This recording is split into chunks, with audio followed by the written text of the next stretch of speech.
तुम्ही दिल्लीला राहत होतात आणि दिल्लीला 5 वर्ष आणि त्या 5 वर्षात तुम्ही दिल्ली पाहिलं. दिल्ली हे पर्यटनाचं केंद्रस्थान आहे. म्हणजे दिल्लीहून तुम्ही बघितलं तर संपूर्ण जग इतकं मोठ्या प्रमाणावर जोडलं गेलंय, तसंच अख्खा भारत जोडला हो. गेलेला आहे. आणि दिल्लीमध्ये पर्यटन प्रचंड प्रमाणावर होतं. तेच पर्यटन आपल्या महाराष्ट्रात बरंच काही असून सुद्धा अजूनही होत नाहीये. तर त्याबद्दल तुमची मतं काय? की कशा तऱ्हेने? कारण आजचा आपला विषय पण असा पर्यटन आणि ह्याच्यावर पण नाही आहे. आपण ना मला असं तर महाराष्ट्रातलं पर्यटन कसं वाढेल आणि काय करता येईल? कारण तुमचा अभ्यास आहे त्याच्यावर आणि नाही मला म्हणजे मी असं म्हणेन, की माझा अभ्यासापेक्षा जे आपल्याला दिसतं, हं, तर मला बेसिकली असं जाणवतं, की आपण फार उदासीन आहोत. हं, म्हणजे इन्फ्रास्ट्रक्चर निर्माण करण्यामध्येही आणि त्याच्याबद्दलची जाहिरात करण्यामध्ये किंवा त्याच्याबद्दलची माहिती लोकांपर्यंत पोहोचवण्यामध्येही. हं, म्हणजे आपल्याकडं अ, आणि महाराष्ट्रामध्ये तर असं आहे, की इतक्या असंख्य गोष्टी आहेत. पण आपण बेसिक म्हणजे आता जगभरातल्या पर्यटकांना जर मुंबईला किंवा महाराष्ट्रात यायचं असेल, तर सगळ्यात महत्त्वाचं ठिकाण आहे अजिंठा वेरूळ. हं, आजही अजिंठा वेरूळला जाताना अ, काय प्रकारचे रस्ते आहेत, हं, काय प्रकारचं तिथं इन्फ्रास्ट्रक्चर आपण देतो आहोत. म्हणजे फार वाईट वाटतं, की अरे इतकं इतकं सुंदर काहीतरी आहे तिथं हं. पाहण्यासारखं. जगभरातल्या लोकांनी यावं आणि खास याच्यासाठी यावं इतकं देखणं काहीतरी हो. आहे. पण म्हणजे आणि जेव्हा आपण बाहेर जातो, हं. परदेशांमध्ये जातो, तेव्हा असं लक्षात येतं, की अरे एवढुसच काहीतरी असतं आणि ते असं वातावरण करतात निर्माण, की तुम्हाला असं वाटतं, की अरे जर आपण हे नाही बघायला गेलो, तर आपलं आयुष्य व्यर्थ जाणार आहे. असं ते वातावरण करतात आणि तुम्हाला तिथं घेऊन जातात. आणि या उलट आपल्याला आपल्या आपल्या इतक्या जवळच्या, इतक्या महत्त्वाच्या गोष्टींबद्दल बिलकुल अवेअरनेस नाहीये, बिलकुल त्याच्यासाठीचं सुविधा आपण देत नाही. म्हणजे आता मुंबईमध्ये आपण हं. अजिंठा वेरूळच्या बद्दल बोललो. मुंबईमध्ये आता इथं विक्रोळीला ते फ्लेमिंगोचं इतकं आहे हो. आणि इतके सुंदर ते बघायसाठी असतात. आता त्याच्यासाठी तिथं काही 1-2 बोटी आहेत ठेवलेल्या हो. त्या मोटर बोटी. किती जणांना मुंबईतल्या हे माहिती आहे, की आपल्याला असं जाता येतं आणि बघता येतं. आपल्याला त्याच्याबद्दल किती माहिती दिली जाते. आता तो गिल्बर्ट हिल आहे. हां. तर त्याची म्हणजे जगातल्या पर्यटकांनी येऊन पाहावं, असं ते ठिकाण आहे. इतका पुरातन त्याचा इतिहास आहे आणि तिथलं ते भौगोलिक त्याची रचना आहे. किती मुंबईकरांनाही त्याच्याबद्दल माहिती आहे.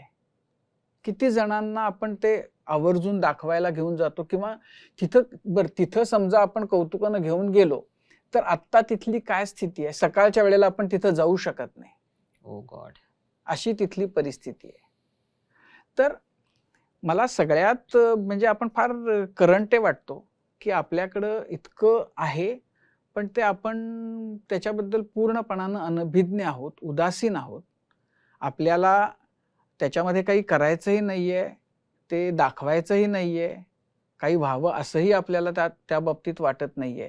आपल्याला गरजच वाटत नाहीये, की लोकांनी या निमित्तानं इथं यावं, हे बघावं, याच्यातून एक प्रकारचा उद्योजकता वाढीला लागेल, काहीतरी रोजगार त्यातून निर्माण होईल. आपल्याला त्याच्याबद्दल आपल्याला जाणीवच नाहीये. आपल्याला करायचंच नाहीये ते. पण मग ह्याचं कारण असं असू शकेल, की भारताची आर्थिक राजधानी मुंबईला म्हटलं जातं किंवा मुंबई ही महाराष्ट्रात आहे आणि तीच आपल्याला पुरी करते. मग आपण कॉम्प्लेसंट होतो आणि मग बाकीच्या गोष्टींकडे काही लक्ष देण्याची गरज नाही. असं थोडंसं होतंय किंवा काय होतंय? कारण नाही, आर्थिक राजधानी हे तर आपण छान मिरवतोय आणि ती आहे तशी. म्हणजे आपण बघायला गेलं तर. पण पण मग ही नाही आता उदासीनता तुम्ही जी त्याच्याबद्दल ना म्हणता आणि मग खरं तर तुम्ही मंडळी जी सगळी आहात, त्यांनी सुद्धा ह्याच्यात थोडासा सहभाग घेतला पाहिजे असं मला वाटतं एक पर्यटन संस्था चालक म्हणून. नाही आम्ही त्याच्याबद्दलचा ना म्हणजे हं. आम्ही करायला पाहिजे ही गोष्ट खरी आहे. अ, आम्ही एकदा एक असं केलेलंही होतं. आम्ही वंडर्स ऑफ महाराष्ट्र अशा हां. नावाचा कार्यक्रम केला होता.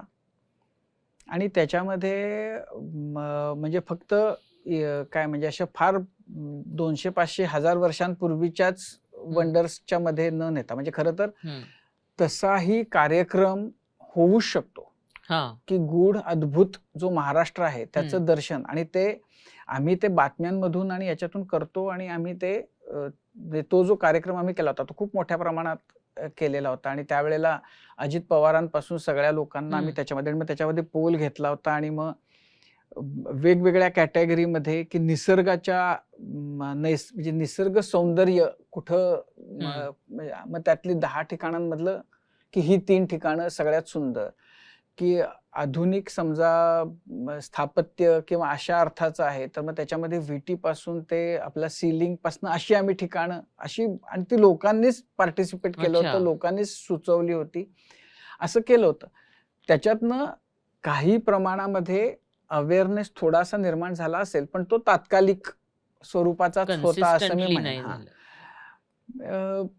बऱ्याचदा असं होतं ना की म्हणजे त्याच्याबद्दल लोकांच्या मनामध्ये उत्सुकता तुम्ही निर्माण करू शकता, त्या उत्सुकतेपोटी लोकांना तिथपर्यंत काही जण जातीलही, तिथं गेल्यानंतर जेव्हा ते परत येतात तेव्हा ते परत काय सांगतात हे फार महत्वाचं आहे. आणि आपल्याकडं दुर्दैवानं असं सांगण्याजोगी म्हणजे फारशी स्थिती आपण करत नाही.